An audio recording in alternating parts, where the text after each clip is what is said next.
G'day, I'm here with Duncan from D&H Reel Repairs, and we just wanted to find out what to do to your baitcaster after you've been fishing. Just a bit of preventative maintenance and stuff like that. So mate, this one here, I've been fishing 3 days. We went on a bit of a trip up north. Yep. What do I do with it from here? Well, basically, you know, first off, you're going to need a little bit of oil. That's just a standard generic one you can buy at most tackle shops, but then you can go and get better oils for different grades, for faster speeds, from the Rocket Fuel Company, things like that. You can get them online. I stock it. There's various people who stock it.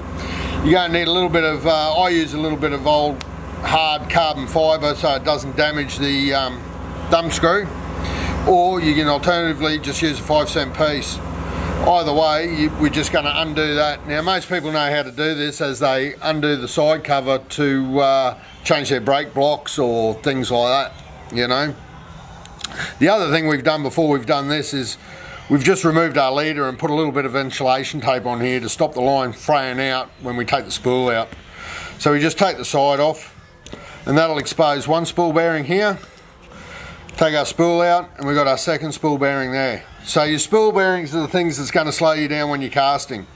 You've also got a pinion bearing inside here, and then you've got your level wind. Okay, now apart from that, there's not a lot more you can do without pulling down the reel. But this is good for preventative maintenance after you've washed it and it's dried.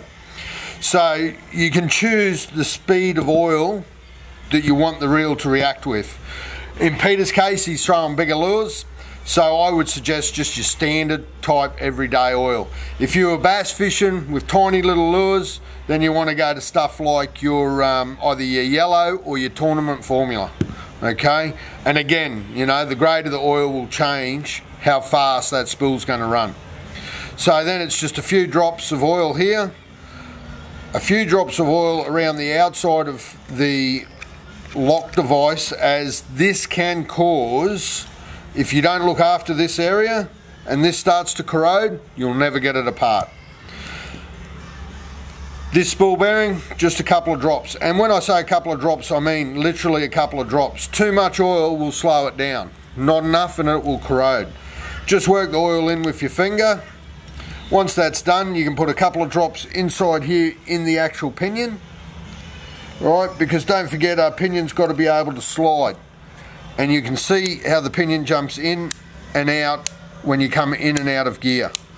Okay, so if the pinion can't slide, it's not going to come out of gear and you're not going to get a nice smooth cast all the time.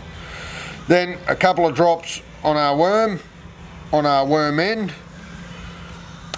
just roll that through, and another drop just on that worm end. So now we can put it back together. Make sure it engages, put our side plate on, bring it up, put our thumb screw in,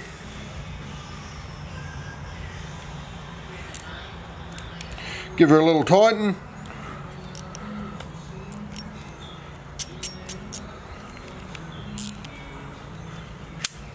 and we're right to go.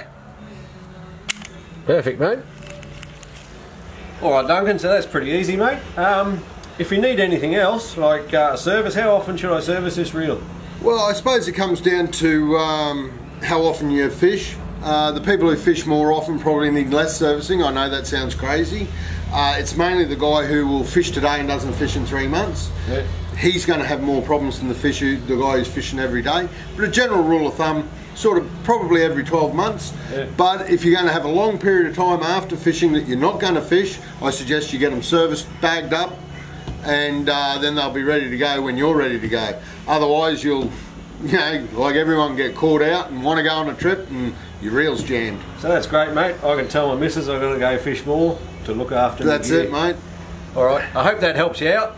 But if you have any queries, give Duncan a call. I think we've got the number over here, mobile number.